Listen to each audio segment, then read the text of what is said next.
আজ একটা চমৎকার গল্প বলবো। রাজার বাড়ির সিং দরজার পাশে লোহার খাঁচায় একটা বাঘ রাখা ছিল। যেই রাস্তা দিয়ে যেত বাঘ তাকে বলতো, এই ভাই একটু খাঁচার দরজাটা খুলে দাও না। আর সে বলতো, হ্যাঁ খুলে দিয়ে তুই আমার ঘাড় মোটকে খাও। একদিন রাজবাড়িতে ফলার খেতে আসছেন কয়েকজন বামুন। তার মধ্যে একজন বামুন দেখেন যে বাঘটা তাকে বারবার এরম করে করে নমস্কার করছে। বামুন ভালো, বাবা ভারী লক্ষ্মী বাঘটা তো। তা বলছে, বামুন ঠাকুর একটু খাঁচার দরজাটা খুলে দিন না। তো বামুন ঠাকুর খুব ভালো মানুষ, খাঁচার দরজাটা খুলে দিয়েছেন। খুলে দিতেই বাঘ বেরিয়ে এসে বলছে, এবার ঠাকুর তোমাকে তো খাবো। ব্রাহ্মণ বলে, সে কি, আমি তোমার উপকার করলাম আর তুমি আমার ঘাড় মোটকে খাবে? তাই তো পৃথিবীর নিয়ম ঠাকুর, তা কখনো হয় এরকম নিয়ম? তাই নিয়ম। ব্রাহ্মণ বললেন, চলো তাহলে আমি তিনজনকে জিজ্ঞেস করব, ওই তিনজন সাক্ষী দেবে যে কেউ উপকার করলে তার অপকার করা হয় কিনা। চলো জিজ্ঞেস করুন। তা প্রথমে ওই পাশে একটা মাঠ ছিল, ক্ষেত, সেখানে একটা আল ছিল। তা ব্রাহ্মণ বললেন, এই আল আমার প্রথম সাক্ষী। আচ্ছা বলো তো বাপু আল, কেউ যদি কারো ভালো করে সে কি ফিরে তার খারাপ করে? আল বললো, তাই তো করে। এই দেখুন না, আমি চাষিদের দুটো জমির মধ্যিখানে থাকি যাতে সবাই বুঝতে পারে কোনটা কার ক্ষেত, এর জল ওখানে না চলে যায়। আর আমাকেই বেটারা ফাঁকি দিয়ে কোদাল দিয়ে খুঁড়ে খুঁড়ে নিজেদের ক্ষেত বাড়িয়ে নেয়। ব্রাহ্মণ বললেন, আচ্ছা ঠিক আছে, আমার পরের সাক্ষী হচ্ছে ওই ওই ওই বট গাছ। গেলেন, আচ্ছা বট গাছ তুমি বলো তো কেউ যদি কারো ভালো করে সে কি কারো খারাপ করে? বট গাছ বললো, তা করে না, আমার ছায়ায় বসে জিরোচ্ছে, তারপর কচাত করে আমার ডাল কেটে নিয়ে চলে যাচ্ছে, আমাকে খুঁচিয়ে আটা বার করছে, আমারই পাতা ছিঁড়ে সেই আটা ধরছে আর নিয়ে চলে যাচ্ছে। যত উপকার করবে লোকের তার তত অপকার করবে। বাঘ বললো, কি বামুন ঠাকুর, দাঁড়া দাঁড়া দাঁড়া দাঁড়া, দূর দিয়ে একটা শেয়াল যাচ্ছে, ওই ওই ওই ওই হলো আমার তৃতীয় সাক্ষী। এই শেয়াল এদিকে এসো। শেয়াল বললো, কেন কি হয়েছে? আচ্ছা তুমি বলো তো বাবু, কেউ যদি কারো ভালো করে সে যদি তার খারাপ, দাঁড়া দাঁড়া দাঁড়া, কে কার কি ভালো করেছে কে কার কি খারাপ করেছে আমাকে ভালো করে বুঝিয়ে না বললে আমি কিছু বুঝতে পারবো না। মানে ওই বাঘ খাঁচার মধ্যে ছিল আর আমি, দাঁড়ান দাঁড়ান দাঁড়ান, কোন খাঁচা, আপনি কোথা দিয়ে যাচ্ছে কিছু বুঝতে পারছি না। আর চলো চলো সবাই মিলে সেই খাঁচার কাছে আবার আসা হলো। ভালো করে পায়চারি করে শেয়াল বললো, হ্যাঁ বুঝেছি, কি বলছেন বলুন।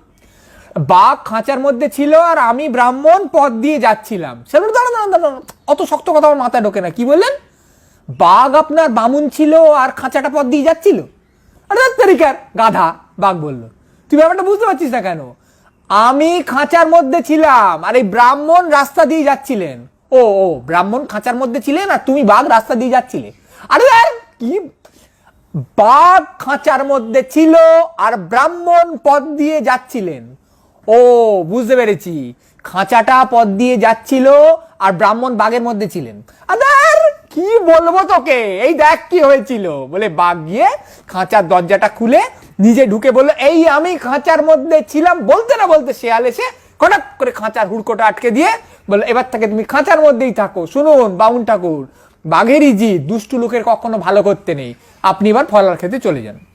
ব্রাহ্মণ শেয়াল দুজনেই চলে যাচ্ছে। এই সময় বাঘ ওর যে মোবাইল ফোনটা ছিল খাঁচার মধ্যে সেটা থেকে ফোন করে রাজাকে বলল, আমি নিজের কৌশলে নিজের বুদ্ধি খাটিয়ে খাঁচা থেকে মুক্তি পেয়েছিলাম, আমাকে আবার বন্দি করে দিয়েছে এই ব্রাহ্মণ আর এই শেয়াল, এদের বিচার হোক।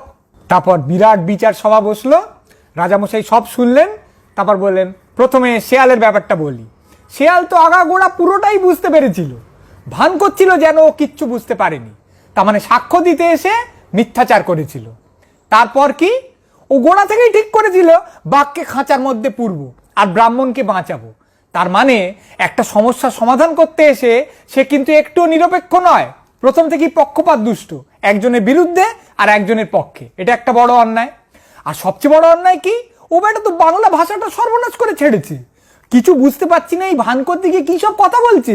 এই বাঘটা আপনার বামুন ছিল, খাঁচাটা পথ দিয়ে যাচ্ছিল, কি আপনি বাঘের মধ্যে ছিলেন, পথটা খাঁচা দিয়ে যাচ্ছিল, এইসব কথা না আছে মাথা মুন্ডু, না আছে কোনো যুক্তি বুদ্ধি, আর না আছে ব্যাকরণের ঠিকঠাক।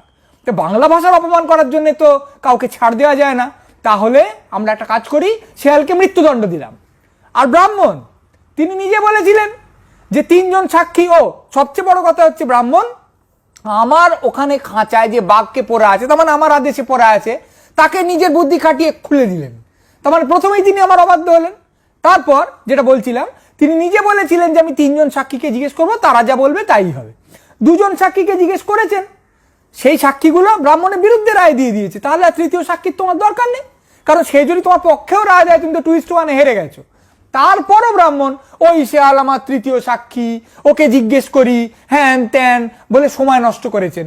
তার মানে আইনের যে প্রক্রিয়া সেটাকে খামোখা তিনি বিলম্বিত করছিলেন। আর তারপর কি, শিয়াল যখন হুড়কো দিয়ে বাঘকে আটকে দিল, তখন শিয়াল কি বলল, না না, তার মানে বাঘ যে কথাটা বলেছিল সেটা ঠিক, দুষ্ট লোকের উপকার করলে সে তোমার অপকার করে, তার মানে উপকার করলে অপকার করা হয়।